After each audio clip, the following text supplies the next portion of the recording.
Hey everyone, welcome back to Make It Happen Mondays, where we talk about sales, business, entrepreneurship, personal growth, mental health, and everything in between with guests who I truly respect and I think make a positive impact on the world around us. And holy shit, do we have one for you today. I just got done interviewing the Guy Kawasaki. Now, if you don't know who Guy Kawasaki is, I don't know where you've been. He was Steve Jobs' right-hand man at Apple. He was the chief evangelist for Apple in the way early days.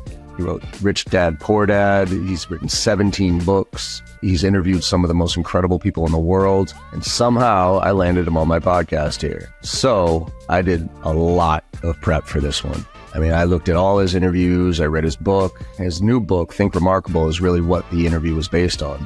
And during my prep, I came across an interview that he had done just a few days earlier, quite frankly, over at Google, where he had talked about the book, but also how he had created Kawasaki GPT, where he put every book, every podcast, and every interview he's ever done on it. And he said in the interview, if you ask Kawasaki GPT a question, you will get a better answer than if you ask me. And so I decided to take him up on that challenge. So the night before my interview with him, I asked Kawasaki GPT all the same questions. And then during my interview with him, I didn't tell him. I asked him the same questions. And at the end, I told him about my interview with Kawasaki GPT. And you're going to have to listen to his answer at the end to figure out which one was better. So I hope you enjoy this one as much as I did. Well, let's make it happen.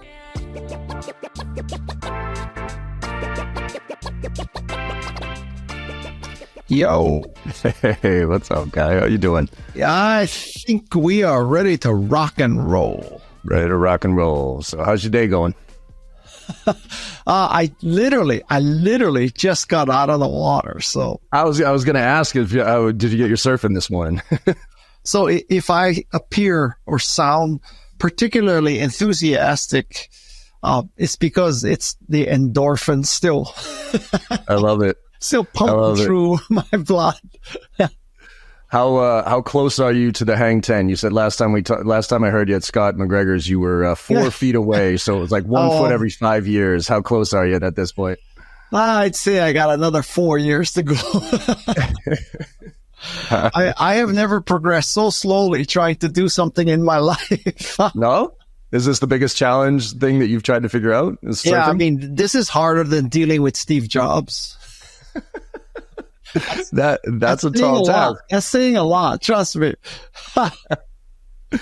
What's I got so many questions for you that we'll dive into the book, but with your love of surfing, what would you say your biggest lesson that surfing has taught you about life? God, I can explain all of life in surfing at this point. So, yeah.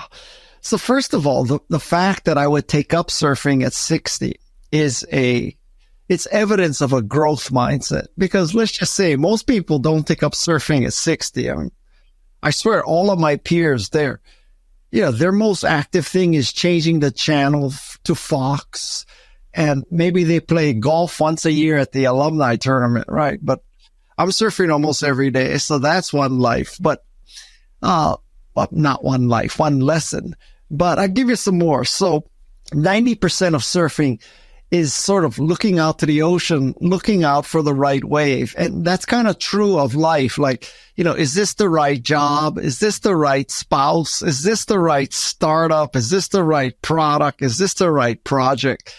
So 90% of that is looking for it. Now, if you never turn and paddle, if you never ask a person out, if you never ask for a job, if you never ask for a raise, if you never start a book, if you never start a company, if you never start a project, again, guess what? You will never accomplish anything. So you can't sit there all day. At some point, you got to turn. And then when you turn, you got to paddle furiously. And, sometimes you make it, sometimes you don't.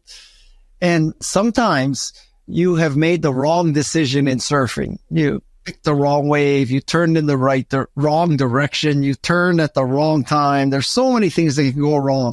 But then it's a matter of, do you just sort of give up in disgust, or do you try to make your decision right as opposed to making the right decision?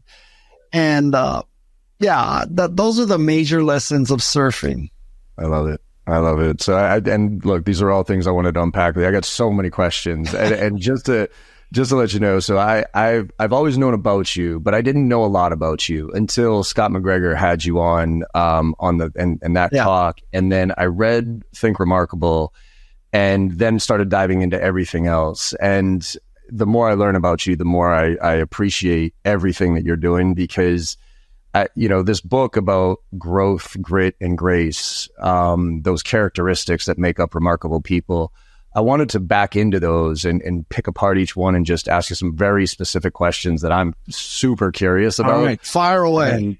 And wanted to start with grace in two ways. One is to say thank you, obviously, for coming on this. Like, this is your Jane Goodall out of body experience moment. This is equivalent to that. So thank you for that. I really do appreciate it. You want to raise your standards. Okay. No, not at all.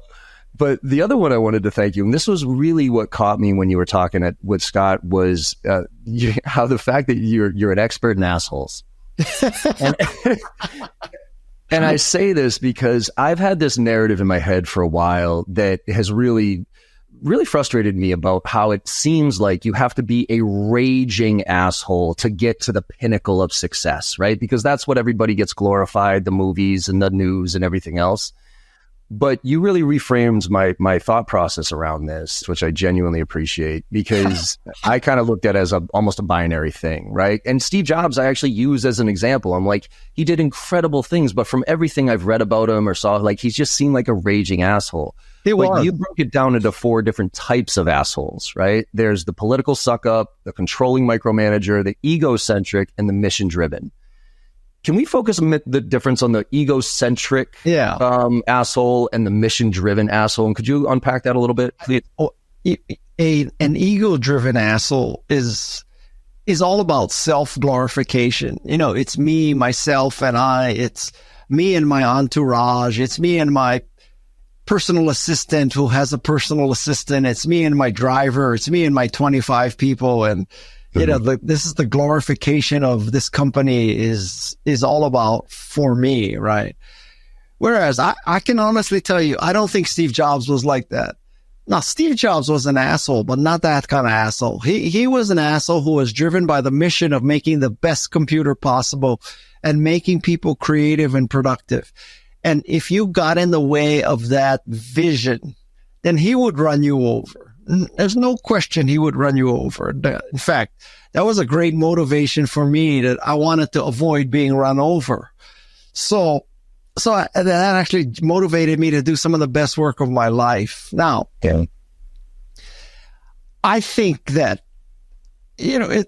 we could have a long discussion about which comes first. Like, you're an asshole, so that enables you to accomplish, miraculous things, or you accomplish miraculous things, so all of a sudden people tolerate your assholeness. I can tell you one thing: do not interpret this as saying that that being an asshole is necessary or sufficient to succeed. It's not at all true. And if you need an example, counterexample to Steve Jobs, it's Melanie Perkins, who's the CEO of Canva. She is the opposite, right? But she's still very successful. So you don't need to be an asshole.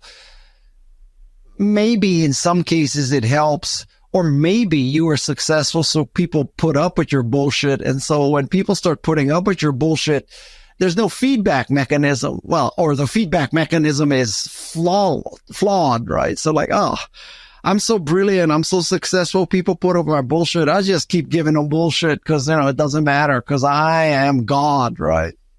How about this with staying on that, with you, Apple, A players. You always hired A players. You had this philosophy of hire. And my curiosity on that is, does the world need B and C players, right? Because the whole idea of, like, if you have a bunch of A players, they might rip each other apart. But is there room for people to just do the job? Well, people who aren't those, turn and burn type of people. Several thoughts here. First of all, A players do not rip each other apart, right? I mean, if you're truly an A player, you're trying to make it work and not trying to rip each other apart. So that's number one. Number two is that as I've gotten older and older, I've become more accepting that, I think there's a tendency to judge people in their careers. So you might say that, let's say you work at a company and you see some people, they don't come in as early. They don't stay as late. They don't fly on weekends, and you think, oh, they lack dedication. They lack whatever, right? But I've come to believe that, who are you to judge what's important to them? Maybe they're a single mom, right? Maybe they're a single mom dealing with 2 kids and her parents. I mean, you just don't know how, you cannot judge somebody else unless you're in their shoes. So that's number one. I also believe that, so you could say, oh, that person is a B player. Well, not to her kids, right? And arguably that's more important. Yeah. So that's how I look at things. And now I have come to believe that everybody you meet can do something better than you. Right. So you may think you're just a cat's meow, right? But that person serving you cappuccinos, maybe he's like 10 times the surfer you are, right? And now maybe the world doesn't value his surfing ability as much as your ability to write books or lead a company or, whatever. But that doesn't mean that you are somehow morally superior or a more valuable human being. It's just, how do you count, right? So it's very unfair to judge a person at that instant in time as a B player or a C player, because when you consider the growth mindset, today's B player could be tomorrow's A player or A plus player. So if you make this instant sort of permanent judgment, you're a B player, you can never be more than that. That is wrong, because a B player can become an A player. So I need to revise that theory that, A players hire A players, or people who can become A players, and they have the growth mindset to help B players become A players. Yeah, I love that. And I think the grit factor is what you, and that's what I'm very curious about. First of all, why did you dedicate this book to Gen Z? I dedicated this book to Gen Z because I think that they're in this stage of life where they're looking for direction. And, like all of them, they're reading the 4 agreements, and they're trying to figure out what to do. And I hope with some hindsight, and it's not just my hindsight, because I have hindsight of 250 remarkable people. I mean, I could make the argument I may have more hindsight available to me than anybody in the world, right? So I that's why I kind of wrote the book. I feel I have this moral obligation. You have all this information and inspiration that nobody's going to listen to 250 hours and read 5,000 pages of transcripts. So Guy, for some reason you've been blessed with all these resources, and it's time to get it out. So that's kind of my perspective there, that, I have this amazing resource, and I don't want it to go to waste. And I think in particular, Gen Z and millennials need this. Yeah. Do you think that we're lacking grit? Like, do you think it's going away, or do you think it's just in a different place? Well, I mean, like we started this conversation, what do you believe when you read the press? And right now, when you read the press, all you hear about is, Gen Z, they don't want to come back in the office, and, they're working in Bali 2 hours a day, and they think that's a full-time job at Google, and, stuff like that. But I guess over the course of my life, another thing I've come to the conclusion is that nostalgia is overrated. And like every generation says, when I was young, I used to study hard. I didn't do anything bad. I worked hard. I contributed to the bottom line of the family. I never cheated. I never stole. I never did drugs. I was, such a clean kid. I did everything. And now this generation is just lazy. All they care about is partying and working remote and all that. And, let's be honest, right? We screwed around as much as anybody else. Oh, absolutely. There was no internet, thank God, so none of it was recorded, for crying out loud. Right? Yes, there is that. So, it's amazing how retroactively, all of us were perfect when we were young. None of you kids are perfect. And that's total bullshit. You talk about this being a pivotal moment in society in general, but what we're starting to see, at least from my perspective, I did this post a while ago, say, hey, stop doing what you're supposed to do, right? You're supposed to go to college. You're supposed to get a job. You're supposed to get a partner. You're supposed to have a kid. And there was a post that a millennial said that, yeah, that's all well and good, John, but you as a Gen Xer and everybody above you, you had these societal norms that actually were comfortable because like you kind of knew what your next step was. But now that those societal norms are breaking in front of us, religion, all these different things, now we can do whatever we want, but I don't know what to do. So we're in this balance of you can do almost anything you want to do coming out of school, not even going to school at this point. You don't need a degree to make, a living. So how do we is this a good thing? Is it a bad thing? How do we make sure that we harness the talents while giving some direction so that it doesn't all unravel? Well, I hope that people, that the guiding light is that they want to make a difference and that they want to leave the world better than they found it. Yeah. And I think if you had that guiding light, that would pretty much, put you on the right path. There are people who are leaving this world worse than they found it, right? And they have no compunction about that. No. Well, and this leads to pursue your interests versus your passions. Yes. You talk a little bit about, because I love that. Because I used to, when people say follow your passion, I'm like, if I followed my passion, I'd be a stoner artist, like living on the beach, and I'd be broke. But you talk about focusing your interests. Yes. And then developing your passions. Could you unpack that a little bit? I think that we're doing people a disservice when we say you need to find your passion, because it implies that it's like a miraculous thing and you find it and instantly you fall in love and, you dedicate the rest of your life to it. And I don't think that happens very often, if ever. I think that as you go through life, especially Gen Z, man, you got like 90 years to do stuff. So you should pursue a lot of things that interest you and discard the ones that you don't like as you go. But don't set yourself up that, oh my God, I'm 25. I don't have my passion yet. Because listen, I've had 3 or 4 passions in my life. My last passion is podcast, and I came to that at 64. So, I think that, rather than to use a dating analogy, if somebody says to you, you're 25 years old, how come you haven't met the man, woman, how come you haven't met the person of your life yet? You're 25. Oh my God. So get out there and find that person. Well, I would make the case that, when you set out on a path like that, that's not organic. You cannot force that, right? So, you may meet the person of your life in coach on United Airlines, as opposed to Tinder, right?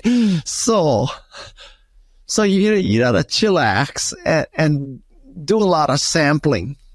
So you talk about the shit sandwich. I actually use the shit sandwich analogy quite a bit. Even before I read your book, I used this quite a bit. And so I think I'm curious on that as far as follow your interests versus the shit sandwich, right? Because I agree with you. Like I tell people all the time, like, as long as you have a plan of where you want to go, at least directionally, do good shit, that type of thing, then I'll eat a shit sandwich if that shit sandwich is going to get me to that next level, to that next level, to that next level. But so many people taste a bite of the shit sandwich and they just don't want to do it. Yeah. So how do you balance the follow, your interests with the shit sandwich that nobody wants to eat? Well, I would say that when you find yourself eating shit sandwiches and loving it, you have found your interests. There you go. So, Ikigai. Like you're a podcaster, I'm a podcaster. Yeah, as a matter of fact, today, I don't know why, it's like now ruining my brain, but I figured out for each podcast episode, which lasts an hour, we put in roughly 20 hours of work. Now, you may find that astounding, and maybe I'm astoundingly inefficient, but I added it all up. The research, the transcription, the sound design, everything. It's about 20 hours. And a lot of that is just shit sandwiches. It's a lot of editing. It's a lot of, but to me, it's enjoyable stuff. And so I don't want to take credit for this because I got this thought from Mark Manson, the author of The Subtle Art of Not Giving a You Know What. And he said, Guy, you know what? When you find yourself doing a shit sandwich and you love the shit sandwich, you found what you love to do. And like as a writer, this book, I bet you we made 10,000 edits. I mean, it's unbelievable how many edits we made in this book. From the outside looking in, you would say, Guy, like, what the hell? You had to make 10,000 changes. In the back of this book, just human interest, in the back of this book, I list every coffee shop and restaurant that I edited the book in.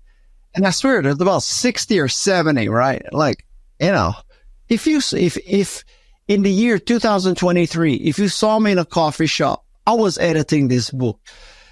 And you look at that, it's a guy like, why are you killing yourself like this? Well, it's because it's what I love to do. Well, and by the way, did you get the Olive Garden gift card I sent by you with the book in the package? You know what? Okay. I swear to God, I carry it with me. This is the card you sent me. Yeah. I'm sorry I don't have your t-shirt on, but yeah. That's all right. And okay, I'll tell you a funny story. So, sometimes when you make speeches, they give you this commemorative crystal, right? And it's, spoken at the 76th annual, ABC Company Sales Awards, Guy Kawasaki, whatever, right? So sometimes when I get that, I take it to my wife, and my wife is just like shaking her head, like, what are we supposed to do with this? I was like, I don't know, honey. and this, so I've told her sometimes, why don't people just give me an Olive Garden gift card? I mean, that's what I love. If you're out there and you work for Olive Garden, you should know, man, I am like your Olive Garden evangelist. And when I tell my friends I love Olive Garden, they all like shake their head and laugh at me. I'm like, I don't understand that. And then I take them to eat there and they love the food. And like, Olive Garden, the food is good. Unlimited breadstick, salad, and soup. You never have to make reservations. And there's always parking near an Olive Garden. Like, what am I? Oh, they got good Wi-Fi too. So you add all those up. And then plus at the Olive Garden that I go to in Capitola, California, nobody knows who I am, which is a really big plus for me because nobody comes up to me in the middle of me eating my salad and my spaghetti with marinara and broccoli on top. Nobody comes up to me and says, I got this idea. Can I just spend a few minutes pitching you? It's never happened in Olive Garden. I love it. So I mean, I had a feeling because I was like, when I heard that, I was like, fantastic. Because that comes to the perception reality. Like all of a sudden there's this narrative about something that takes off. And now it's like, well, why? Like I like Cheesecake Factory. And for some reason, the Cheesecake Factory gets shit on all over the place. You're my kind of guy, yeah. I love Cheesecake Factory. I don't know what's wrong with it. It's got great food. Everything I eat there is fantastic. And it's a good environment and everything else. So, it leads me to and you brought up the book, Subtle Art of Not Giving a Fuck. When did I've heard you talk at one of the events where, you're 60 years old right now. You just don't have, there's 60, whatever. You don't have time for shit anymore. Yeah. But in your 25, when you were 25, you couldn't not give a shit. Like you couldn't just be you. So when did you find your, like, not give a shit factor, if you will? When did that really kick into gear for you? About last year. No, I mean, your not give a shit factor, I'd say 55, Really? 55 or 60.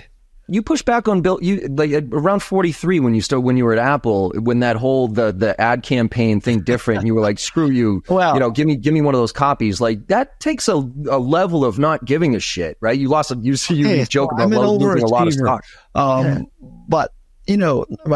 But honestly, not giving a shit has several components. One of which is you have to be somewhat financially secure, right? I mean, you still got to give a shit if you have 4 tuitions to pay. Yeah. But my kids are older now, so that's one thing. I think a big component of not giving a shit is that you realize that the grains of sand in your hourglass, there's more in the bottom than in the top. So you got to stop giving a shit about what everybody thinks. And you just gotta do what you think is right, because, like I look at many of these influencers, obviously younger, they got, many more followers than me, but they refuse to engage politically. And they tell me, I don't want to touch politics. I'm going to lose followers. People, that's not why they, listen to me, et cetera, et cetera. But I think you have a moral obligation as an influencer to influence people, because, God knows if democracy ends, how much lipstick do you think you're going to sell? Yeah, true. And I think that, it's interesting because people do try to play all sides. And when you pick that lane and you have core values. So for you, when did you find, or have you ever gone through the why exercise, or have you, like the Simon Sinek why thing? Like, did you find your why, or it was a point where you were like, I get it, this is why I do what I do, and the do good shit came up? Honestly, I'm not that cerebral. So I don't sit around asking myself, why do I do things? I mean, for the longest time, when people ask me what motivates you, guy, I used to tell them, I got 4 tuitions to pay. And, there's more truth to that than maybe they want to hear. I mean, that is literally true. Now, I only have 1 more tuition left. So, I can tell you that my giving a shit goes down as the tuition goes down. There's like high correlation there. I get it. So what about values? But, really, it's just, I got only so much time left on this earth. I got only so much energy. I cannot be trying to be making everybody happy. Yeah. There's about 10 people in the world I care about making happy. Yeah, I think that those are the ones that matter. Let's talk about growth move to the growth section, or back into the growth section. You talks about inspiration and motivation and how leadership needs to inspire, but do both. What's the difference in your mind between inspiration and motivation? I would say that all inspiration is motivation, but not all motivation is inspiration. So I think, for example, Jane Goodall is inspiring, and that will motivate people to be like her. But let's take your random hedge fund manager who is motivated by making as much money as possible. That's motivation. That's not inspiration. So there are forms of motivation like greed or lust. Yeah. Or, I don't know, power. I would not call that inspiring. Actually, you brought up something interesting. You said, don't worry about where the motivation comes from. Yeah, well, that's a whole other story. Yeah. So how does that relate? Because some people are super motivated by very negative things. How do you make sure you don't get consumed by the negative motivation and you turn it into? Yeah, I mean, I really didn't address that. I'm a very optimistic guy, so this book is written. What I say about motivation is, don't worry what motivates you. Just worry that you are motivated. And you bring up a good case, like what if you're motivated by something evil? And here's a guy telling you, well, don't worry that you're motivated by evil. Just worry that you're motivated, which is that is a gap in what I wrote, because I'm assuming that for me, motivation means motivation to do good things, right? To work hard, to study hard. And what I'm saying there is, don't worry about what motivates you to work hard and study hard. Just worry that you are motivated to work hard and study hard. And the stories I tell in my book is that I think many people retroactively, when they say what motivated you to study hard and work hard, you say, I wanted to democratize computing. I wanted to ensure the reduction of poverty. I wanted to end climate change. I wanted to, whatever. But I'm being completely honest. When I was growing up, I came from a lower middle class family, and I went to a school on the other side of town, so I had to catch the bus to school. And twice I got robbed on the bus, and then once a family friend gave me a ride in a Porsche 911. Yeah, I heard this. And I'm telling you right now that people may be motivated by changing the world. All I wanted to do was change the car. In the car. So when I rode in that 911, and when I got robbed on that bus, I said to myself, guys, someday you're going to live someplace where you're not going to get robbed on the bus, and you're going to buy a 911. And so you better study hard and work hard. And I swear to God, that's what drove me. I mean, I'm being completely transparent. That's what drove me. Now, okay, call me shallow, call me insipid, call me plastic, but I'm telling you, that's what motivated me. And I think that's, to your point, like that's the way everybody feels like they have to have this huge why. And I tell kids, like, I didn't, I read the Simon Sinek book, and, my dad passed away a few years ago, and that really forced me to reevaluate a few things. And so I kind of really did go through the why exercise and the values, and it was very helpful for me. But I'm a 48-year-old man. You know what? At 22 years old, it's kind of like telling them find your passion or find your why. It's like, how the do you know what that is? Like, you just want to get up in the morning and make a few bucks and go to the bars and have some fun, right? That's a lot of ways. Yeah, but you know what? I mean, so like, who at 22 is not motivated like that, right? I mean, I think a lot of people who at 40 or 45, you ask them what their motivation was when they were 20. They're going to give you some bullshit answer, right? But all they really wanted to do was get up, go to bars, meet women, meet men. It's like you only hear money doesn't matter from rich people, right? It's like, oh, money doesn't matter. It's like, well, when you were broke, it mattered. Yeah. I mean, if you're a trust fund baby, money doesn't matter.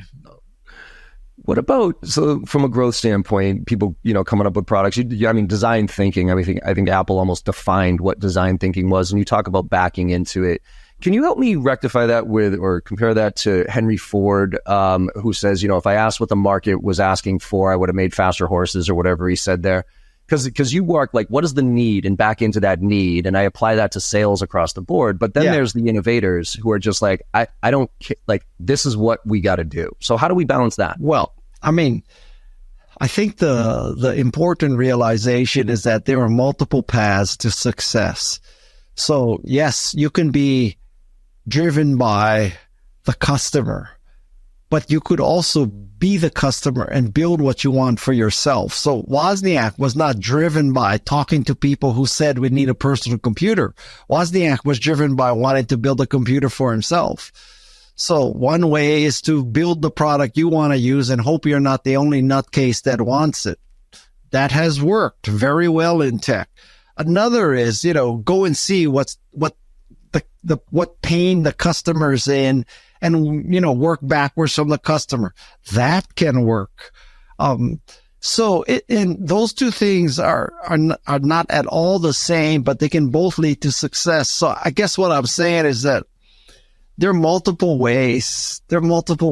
And this is one of the problems with reading any book, which is these books, including mine, they are not scientifically valid, right? We didn't take a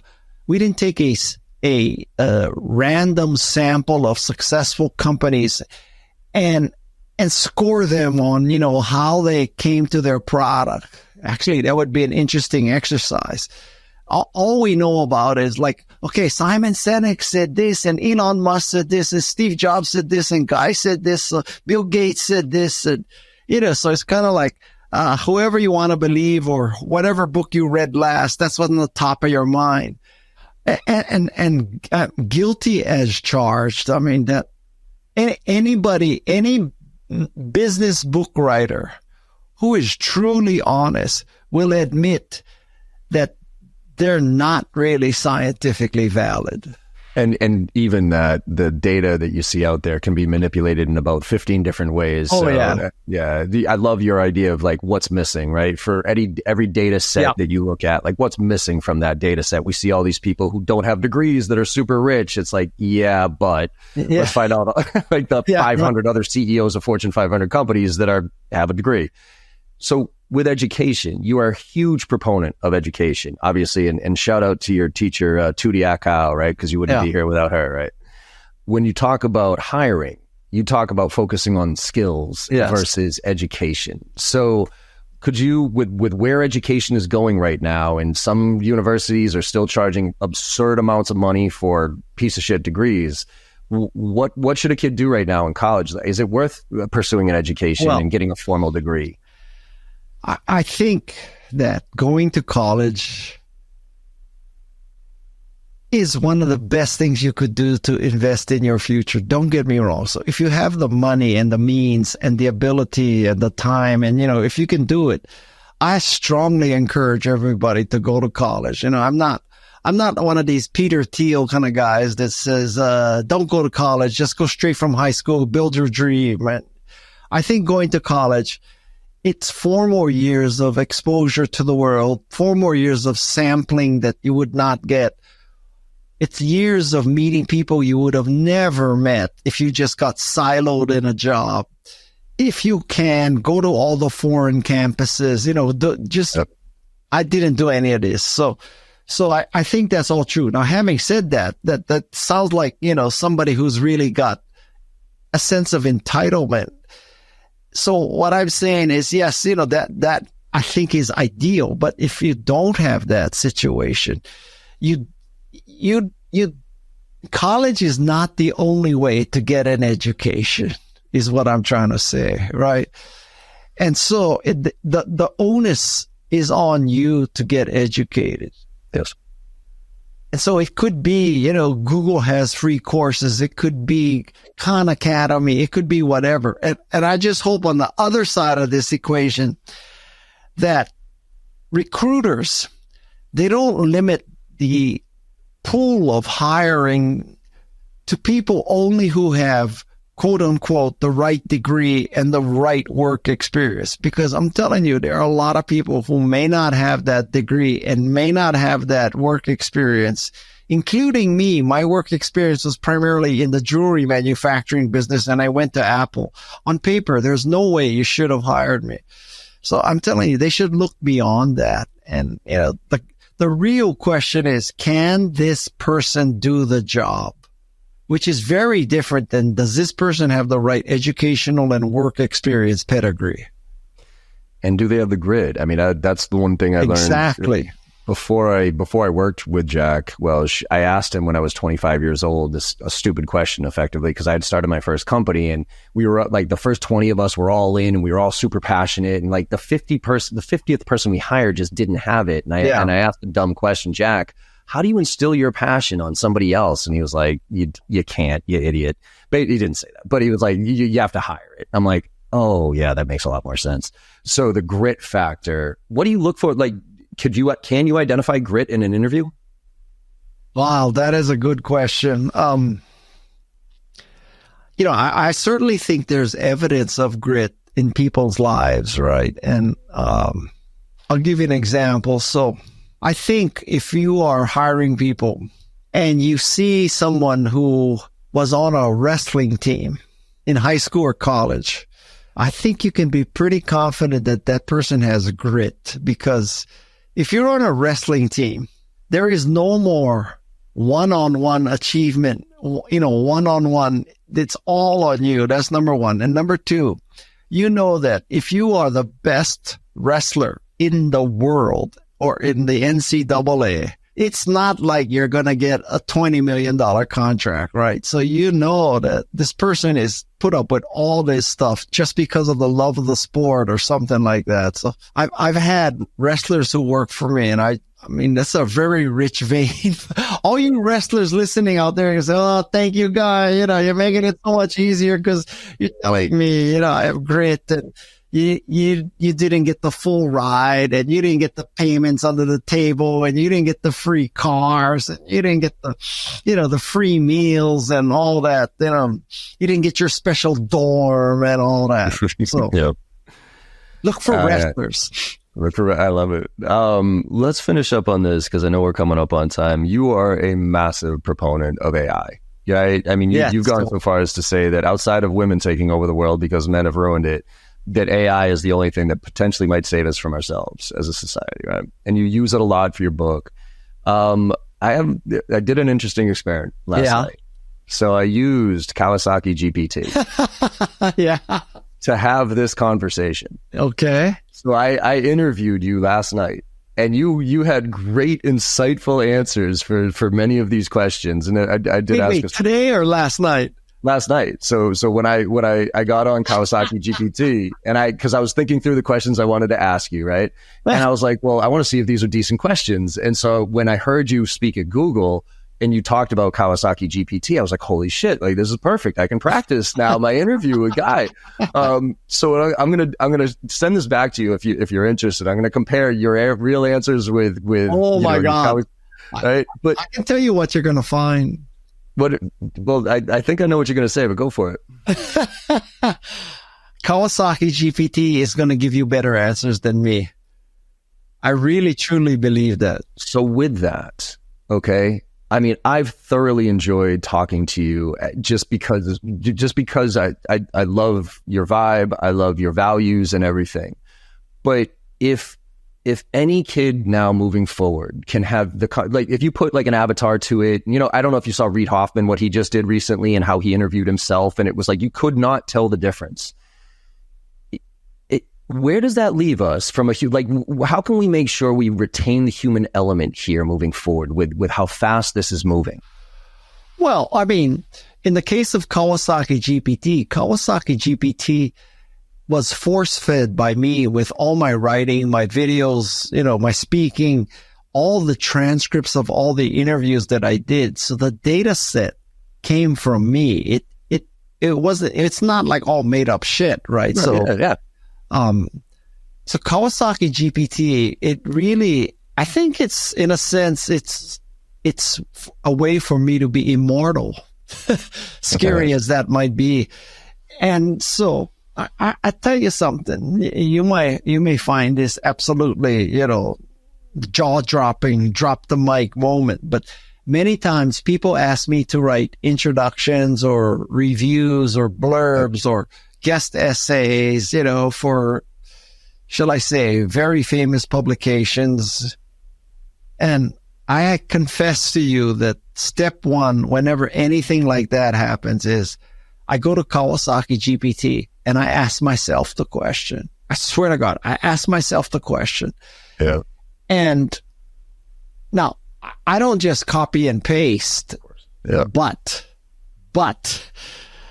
it is the start of most of my blurbs and forewords and contributions, you know, I mean, contributed articles, because I swear to God, Kawasaki GPT understands me better than I understand myself. There's no question.